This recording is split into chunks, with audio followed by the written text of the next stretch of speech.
Hi there, you've joined us on TwoSharp with ET. I am Nisha Poddar. Let's straight get on to the two important developments of today that you must know about. So RBI's rate cut, accommodative turn in uncertain times, and Trump's 26% tariff on Indian goods takes effect from today.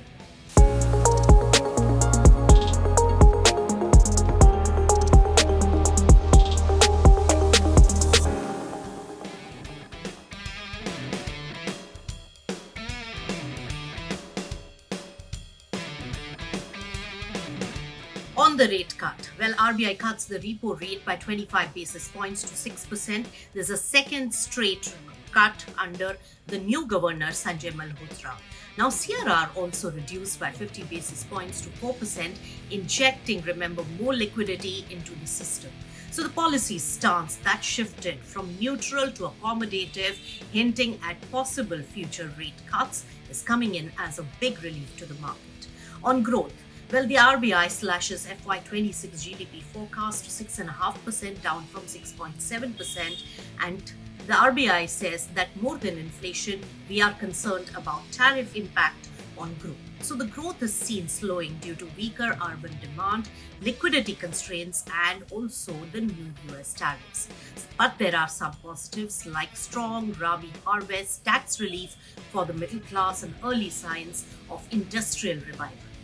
On inflation, retail inflation eased to 3.61% in Feb, a 7-month low. RBI projects FY26 inflation at 4%, with Q1 to Q4 ranging from 3.6 to 4.4. Food prices drop sharply. RBI expects the durable alignment with 4% inflation target. Risks remain though: global trade shocks, oil volatility, as well as weather-related disruptions. Let's also get you the highlights on the commentary on Trump tariff from the RBI. The RBI flags that Trump's 26% tariff as a major external risk. Governor said that the dent on global growth due to this trade friction will impede domestic growth. As we see, tariffs to hit merchandise exports, also services exports expected to stay resilient. RBI cautions on known unknowns, elasticity of export demand, FTA talks with US, and also the policy outcomes.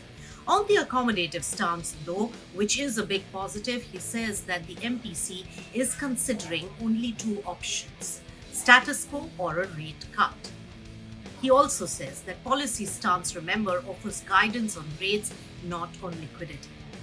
Globally, most major central banks are still cautious amidst the geopolitical as well as inflation risks.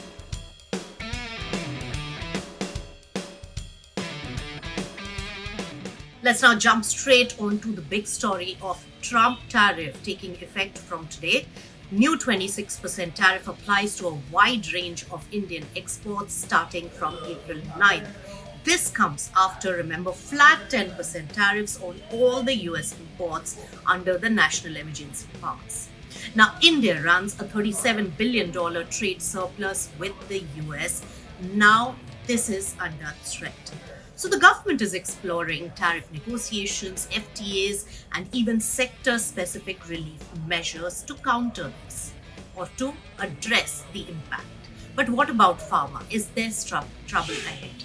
Trump hints Pharma tariffs next, and Indian drug makers are on the edge, with Pharma stocks really seeing massive sell-off in trade today. India exported $12.7 billion worth of pharma to US in 2024, the largest industrial export.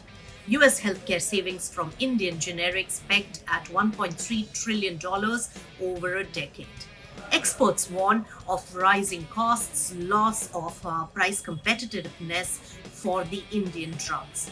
So the overall market reaction to the RBI policy as well as tariff conundrum is that Sensex and Nifty traded weak throughout the trading session, influenced also by the global sell-off.